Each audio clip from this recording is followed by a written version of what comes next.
Yes, we're glad to have you with us on this for this important topic. The topic today is the lunar Sabbath moon worship.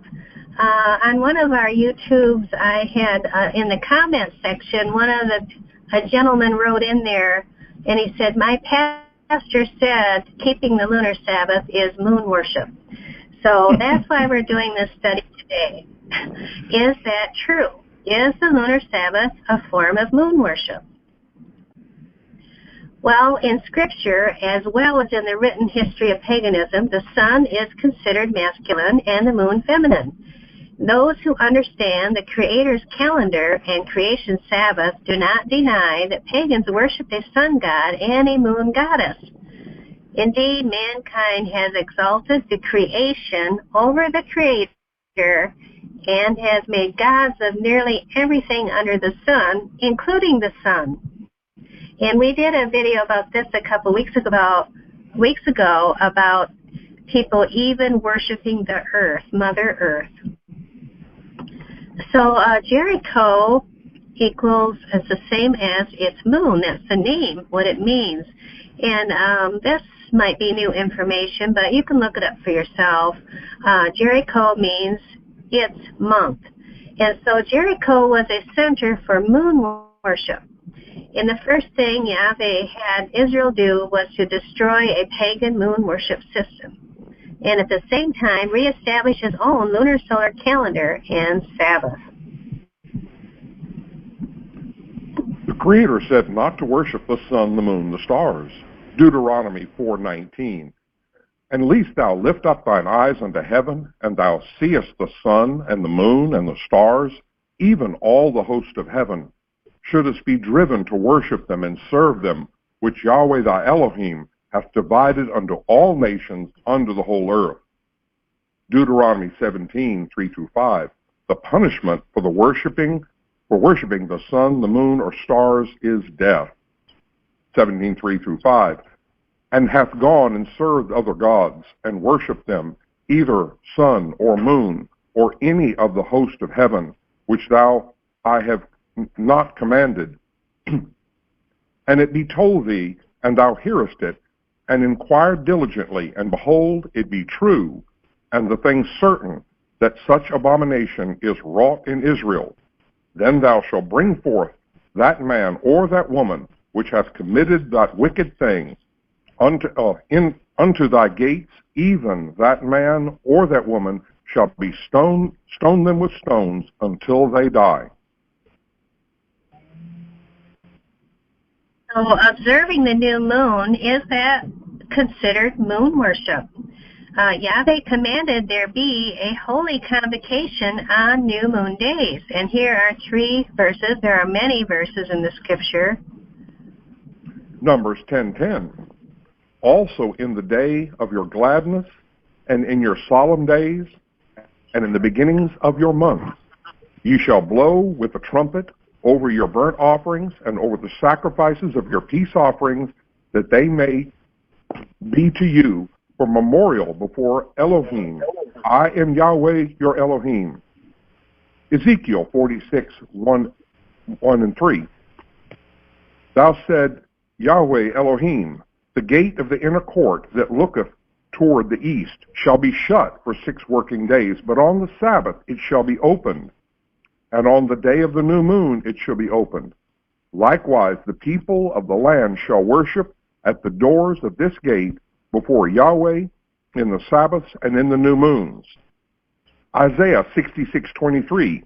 And it shall come to pass that from one new moon to another, and from one Sabbath to another, shall all flesh come to worship before me, saith Yahweh. So moon equals month. The word month itself is related to the moon, and it originally measured how long it took for the moon to complete a cycle around the earth. So moon and month come from the same word, and that's from the British Museum. You can look up all these links. I'll leave them below for you to study. But we know that the word moon, everywhere in the Bible, originally the word month said the word moon. It didn't say month. It said moon, from one moon to another in all those verses. Is observing the moon considered moon worship? Scripture says to observe the month, literally new moon, of Abib in Deuteronomy 16:1. In Exodus 12:17, we're told to observe the feast of unleavened bread.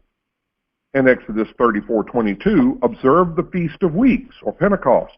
In Deuteronomy 16:13, observe the Feast of Tabernacles. And in Exodus 31:16, observe the Sabbath for a perpetual covenant.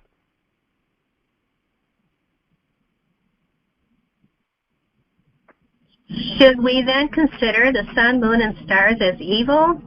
Is there anything wrong with observing these luminaries in the heavens? Well, here's a question. Are you worshiping your wristwatch if I ask you for the time and you look at it? Well, if not, then it is misguided to say that those who look to the heavens to tell what day it is are worshiping the moon.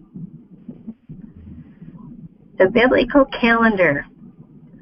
How do we know when Yah's holy convocations are? How do we know to observe them?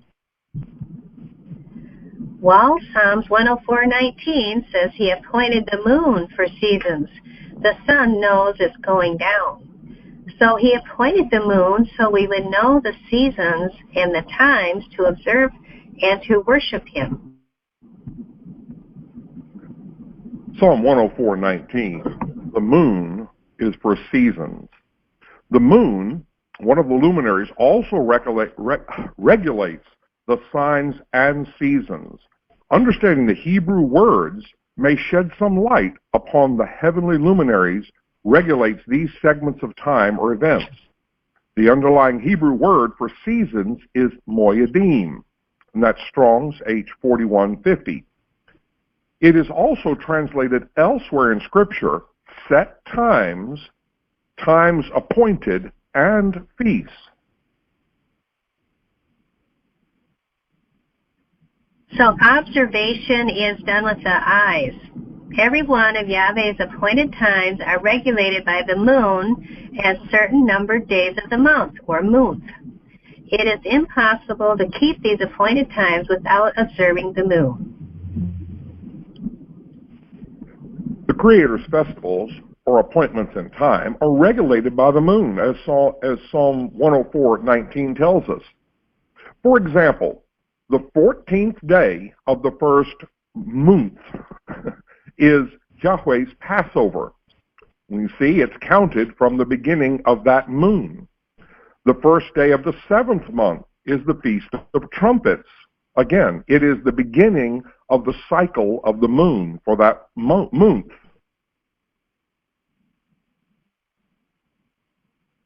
So our Sabbath regulated by the moon.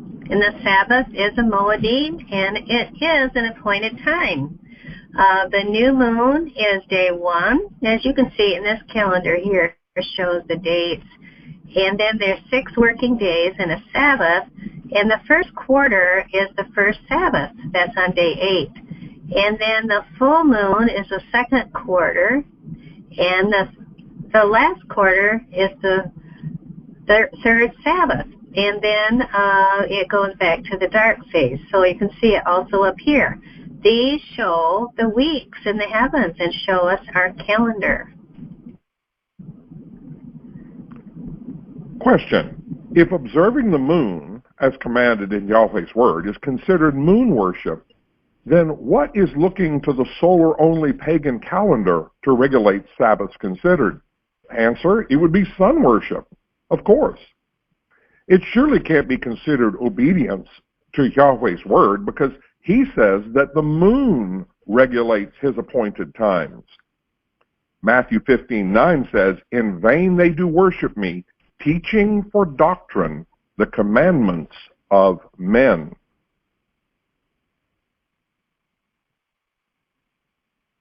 The Julian calendar removed all the new moon days. And the Sabbath was instituted, we know, at creation with Adam and Eve 6,000 years ago. The Julian calendar, from which we get the names of the week, is only 2,000 years old. while the Gregorian calendar, the version of the pagan, papal, Roman calendar observed today, your calendar on your wall or in your planner, is only 440 years old. It was established in 1582.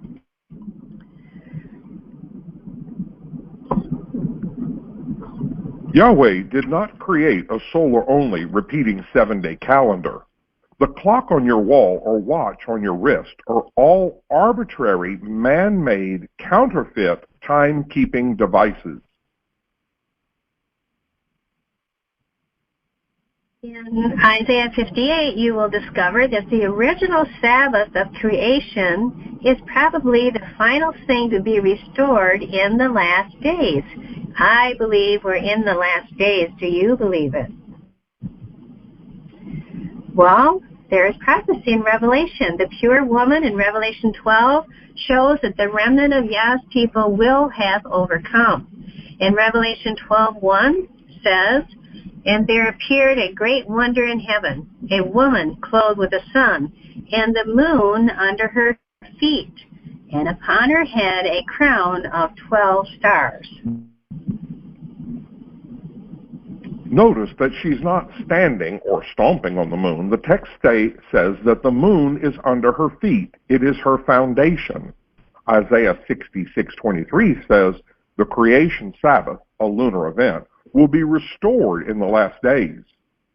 Genesis 1:14 says that the luminaries in the heaven, Yahweh's timepieces, are for signs and seasons. That's that Hebrew word moedim, days and years. Psalm 104:19 says that the moon is appointed for seasons, again moedim, the appointed times. Leviticus 23:1-3 reveals that the Sabbath is the first day of Yahweh's feast. Same Hebrew word, moedim. And Isaiah 58:12 says, "And they that shall be of thee shall build the old waste places. Thou shalt raise up the foundations of many generations, and thou shalt be called the repairer of the breach, the restorer of paths to dwell in." These are the last days, and the old waste places are being rebuilt, and the old paths are being restored. Isaiah 58:12 is saying, "You will build the old waste places. You will raise up the foundations of many generations. You are called, and you will restore the paths." And the ancient paths of the Sabbath is one of the major paths that's being restored. So, as it says in Isaiah 66:23, we're always going to have new moons and Sabbaths. "It shall come to pass that from one new moon to another, and from one Sabbath to another, shall all flesh come to worship before me, saith Yahweh." So that concludes our study right now. But today we did our recording session with all our fellowship group. They're right here. I like to think about them sitting around the table with us here as we do our study. And I just want to welcome the ones that are here to make a comment. Or Brother Pete, would you like to make a comment first? And then we'll go around the circle, and whoever would like to make a comment today, for those that are watching this YouTube and maybe they're new to this whole Creator's Calendar, that you can tell them something or give them a thought. I do have a thought, and that is going back to the original question or the original point that some pastor had said that keeping Sabbath by the moon was moon worship. That's a pretty lame argument, to be frank. It almost doesn't need an answer, and in fact, it displays let's call it an ignorance or an unknowledge, or let's just say a flailing dismissal of something that they don't want to consider. Anyway, that was just a thought I had about it. Could I make a comment? Yeah, I heard you chuckle a little. Yes, you can. But this guy put in a real comment that his pastor told him it was moon worship. But yes, go ahead with your comment, brother. Yeah, so you should ask them if they believe in the worship of Saturn.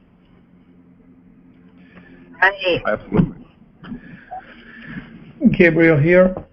If you are a pastor and you not support the Sabbath that results from sun and moon, you indirectly or directly, knowingly or unknowingly, you support the papacy. Because the Sabbath comes on not Saturday or comes from Rome. And Saturday, we have so many proofs that Saturday it's coming from Rome. It's very simple. So if you are a preacher, we really advise you, ask you, suggest you, just go and study the facts. I would like to speak. I wanted to point out that the calendar itself, of course, many of your consecutive, call it consecutivists, of course, they hold to a story, as Gabriel says, a narrative, that there has been a keeping of this consecutive Sabbath Sundays since the creation of the world. However, as Gabriel says, that's the narrative. But go find the history. Stop. It's a tradition. We're told that our fathers told, which our fathers told, and what does the Bible say? It says we have received lies, nothing but lies from our fathers. Because traditions get distorted. They get erred. They have to be corrected. And how are they corrected? By going back and examining the evidence and the truth and the scriptures and, of course, revelation. But if you look at the consecutives, there is really no history. What somebody would ask this question is, what culture was keeping that consecutives? If you say it's Judaism, if you say it's Israel, go back and look. You cannot find it. The scriptures are all based on lunar observations. And anything written, anything we're reading into it about consecutives is being read into it, not in the script itself. So, and find some artifacts, some stones carved showing how the consecutives were kept and who kept them. Find that chain of ownership that each culture that kept this consecutive tradition. It didn't exist. So really, those who are keeping consecutive Sabbaths are trusting absolutely in tradition as it was handed to them without questioning it. And, adding to what Gabriel said, there is, say a lie loud enough and long enough, like 1,000 years, 2,000 years, and people will believe it. It doesn't matter how foolish it is. They will just follow it, hook, line, and sinker. Okay, and I think I'm going to close the recording right now. And someone reminded me that I should ask people to like the video, the YouTube video, when they watch it, because it helps YouTube find our channel. So you can like it and you can share it, but we appreciate everyone that's here today. I'm just going to close the recording and then stand by for more conversation.